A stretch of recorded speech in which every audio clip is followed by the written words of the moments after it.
Yo, what is good? So this is gonna be something a little different for my channel. I started reading manga over the holidays and I've just kind of become obsessed with it. So I just wanted to talk about some of the manga that I've been reading. First one up is Dino Sanctuary. I guess I'll be talking about these in the order of my least favorite to favorite. So least favorite, Dinosaur Sanctuary. I love dinosaurs.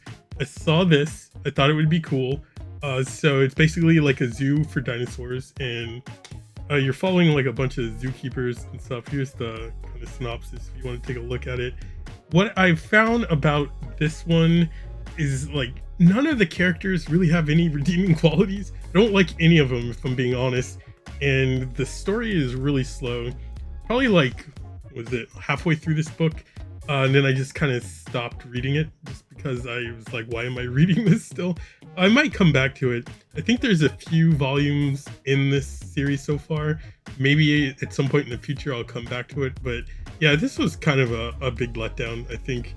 Not the first manga that I read, thankfully. Otherwise, I probably would have noped out of it. But probably one of the bigger letdowns. Next one up, we have Thunderbolt Fantasy. This one is a story kind of about Chinese folklore. This one is actually interesting. I really like the artwork in this manga. That was the issue that I kind of ran into with this. Who's who, what organizations, what are they trying to do? It kind of, I think it would have been helpful if they translated the names of some of the items and organizations a little bit, just to kind of help a reader. But yeah, it's jarring, I think, and it makes it very hard to follow. There's two volumes of this, so there's volume 1 and then there's a second one. I don't know if they're doing more. I haven't actually read the second book yet. I just kind of tracked it down and just have it on the shelf, so whenever I get to it, I'll get to it. But this one, I would say it's definitely better than Dino Sanctuary. I actually finished this book and felt like I wanted to keep reading it. And once I finished it, I was like, all right, that's kind of cool. I guess I'll track down the next book.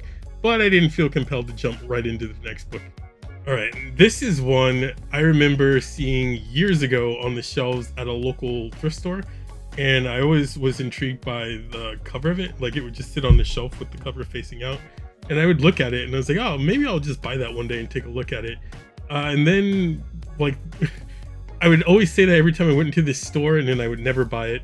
And then when I actually got serious about buying it, it of course disappeared from the shelves, and then I never saw it on shelves again.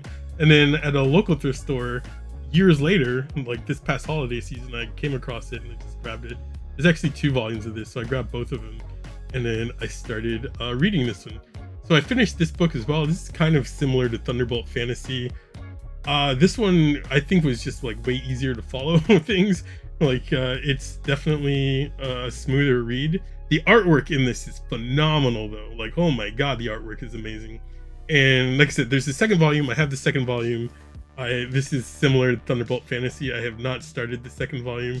It's gonna kind of be once I run out of things to read, I'll come back and finish the story. I'm hoping the second volume is better.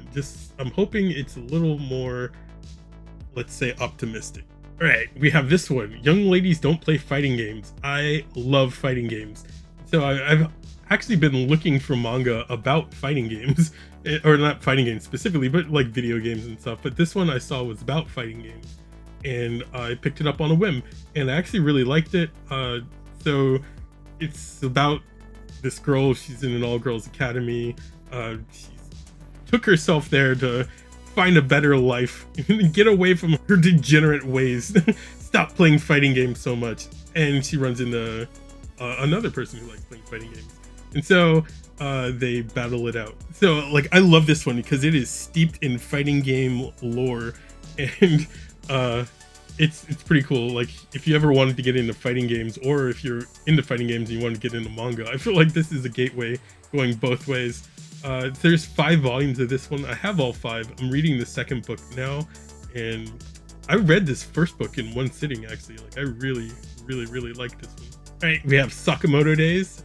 This one, I wanted to read this one. I've heard nothing but good things about this one. But when I go into my local stores, they only have it would start at volume 4 or something, and they'd have 4 through whatever they're on now. I think there's at least 10 volumes of this, and so I could never find the first volume. And so like obviously I'm not going to jump into a story halfway, so it was just kind of hard to get into this one. But luckily I found the first volume one day and I grabbed it, and I actually really liked it. This one is like very John Wickish, but with a lot more comedy, and then you're focusing on more than just the main character, which I kind of like. I have the second book of this one, and I'll probably start reading that one pretty soon. So this one is probably the biggest shocker for me, like the one I wasn't expecting to like, but I ended up really liking it. I'll say I've read every book that's available for this series now. So Asadora is the series we're looking at here. I'm pretty much looking for anything created by Naoki Urasawa. Like, I love the art style, I love the storytelling. Well, I guess there's actually like no synopsis or anything, which is good, because you should, if you're even remotely interested in good stories and like amazing art, just check out this book. Like, this series is awesome. And so there's like 20th Century Boys is another one. There's a standalone book that I just bought. I don't remember the name of it, but like pretty much anytime I see this name, if I don't have it, I'm buying it from now on. We have Delicious in Dungeon. I actually read what is it called? The Adventure Zone, a graphic novel series called The Adventure Zone, and I was obsessed with it. I love that story a lot. And then once I finished it, I kind of wanted something similar.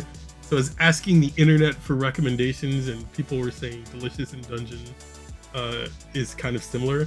I don't get the same feeling from Delicious in Dungeon as I did about the Adventure Zone, but I do like Delicious in Dungeon a lot. This one actually just got a Netflix show as well. There's like 12 volumes of the manga. I have 9 of them, and I need to grab the last 3. So I'm kind of at a standstill in this story, but I've read the first 9 volumes of this and just gotta like finish it off. This one like is actually really good. I like the artwork in this one a lot. The story has actually been like really interesting, and I'm always amazed when people draw food that looks like really delicious. Like, this one's filled with it. Mobile Suit Gundam: The Origin. Mobile Suit Gundam is my drug of choice when it comes to anime and manga. So like this was the first book that I ended up actually grabbing, and like the thing that kind of sent me spiraling down the manga path. I wanted to rewatch the original series of Mobile Suit Gundam. I actually don't have it on like VHS or DVD, and Blu-rays are kind of expensive. I actually sought this one out on Amazon. It was on sale, like $20 or something. I think normally it's like $30. So like every book in the series, there's 12 volumes. I think they're basically like $20 on Amazon. I loved re-experiencing this story. The original series, I think, is still my favorite like iteration of Mobile Suit Gundam. Everything is still fairly grounded. The characters are interesting. You don't have like really terrible mobile suit designs, except maybe some of the ones in a later story are just not great looking. But for the most part, like, you don't have power creep. A lot of the suits look really cool. Like I said, everything is still fairly grounded. I just freaking love this story. So I actually am going to start Mobile Suit Gundam Thunderbolt after this. I have all the books for Thunderbolt, and then I'm grabbing all of the Char's Counterattack books as they come out. I have one last book here. This is the biggest shocker. I'm actually still currently reading this one, and it's one I really have liked so far that I didn't think I would. But Little Witch Academia. This one was actually at I picked it up at a Books A Million, and it was on sale. Or not on sale, but like it had a used price tag on it, and it was basically half off. And so I grabbed it just because it looked interesting. And so far, it's basically like Harry Potter meets Magical Girl. But like the character is really interesting. I really like the art style, and the world building so far is really good. And it's just been like a fun read at the end of the day. But that's going to be this first manga haul video. I'm drowning in manga. So like when I go out, I like going to thrift stores and like used bookstores and just seeing if they have anything interesting. I like a lot of older anime, and I'm finding that I also tend to gravitate towards older manga stories. But anyway, yeah, I have a lot of random volumes of things, and like as I find volume ones, I'll probably do more of these manga haul videos just to make it little more interesting. Would love to know what people are reading out there. Like, is anybody reading any of the stories that I showed here? Would like to know people's thoughts on those if you're also reading them or have read them in the past. But hope y'all are enjoying what you're reading out there. And until the next time, deuces.